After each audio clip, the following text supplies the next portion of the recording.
The Caribbean greeted me with a silence I didn't expect. Not an empty silence, but a heavy one. A silence that felt full, as though millions of breaths were held just beneath the soil, waiting. The ferry drifted toward the island with slow determination. The sky glowed gold. The water shimmered like melted glass. But beneath that beauty, I felt a pull, a weight, like the island already knew me, already measured me, already decided how much it was willing to reveal. I stepped onto the dock and the heat wrapped around me, thick, sweet, suffocating. It smelled of salt, crushed leaves, and something older, something bruised but unbroken. Miss Ellerine approached. Her dress fluttered in the breeze like an old flag. Her eyes, deep, reflective, ancient, studied me for a long moment. "You come here looking for answers," she said softly. "But this island, it gives me answers in its own time, and only to those who listen proper." There was grief in her voice, not fresh grief, ancestral grief, the kind passed down through generations like a scar that never healed right. We began our walk. The cane fields spread before us like a great green ocean. But to me, they felt like a cemetery. Every rustle of cane felt like a whisper, a memory trying to break the surface. Ellerine stopped at the crumbling ruins of a sugar mill. Stone, rust, vines creeping over the gears like dead fingers. "Plenty tears fall here," she murmured. "Plenty blood too, but plenty strength rise up right alongside it." She pressed a finger to her lips, motioning for silence, and that's when I felt it. A shift in the air.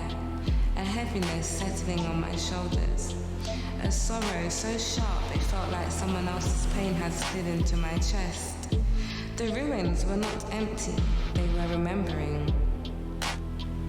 Ellerine guided me under a collapsed stairway where the earth had been disturbed long ago.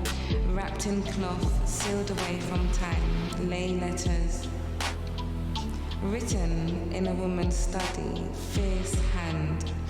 As I unfolded the first fragile page, I felt a tremor in my fingertips, a connection that felt intimate, intrusive, sacred. "To the ones who will come after us," the letter began.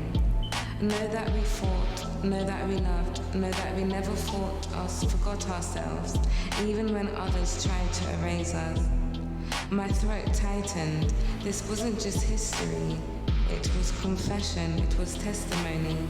It was a heartbeat from a woman whose name had been stolen from the official record, but who refused to vanish.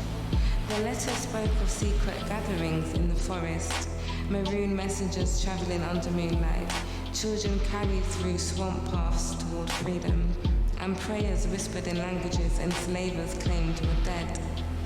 But the land had kept them alive. As we walked deeper, the shadows thickened. A sudden wind rushed through the cane, cold and sharp, a shock in the tropical heat. Ellerine whispered, almost reverently, "It's them, the ones who refuse to rest. They watching you, they know you read in their story." I wanted to speak, but emotion choked me. Grief, fear even. Not fear of ghosts, fear of misunderstanding them, fear of not doing their memories justice. Night fell over the valley like a velvet curtain. The moon climbed high, turning the cane silver. Ellerine lit an oil lamp. The flames swayed gently. "This," she said quietly, "is where drums speak. When moonful like tonight, them ancestors make themselves known." And then I heard it, soft at first, a distant, steady rhythm. Not music, not exactly. It It felt like a heartbeat, like the land itself remembering the ones who fought to stay alive. A lump formed in my throat, my eyes stung. Ellerine touched my arm.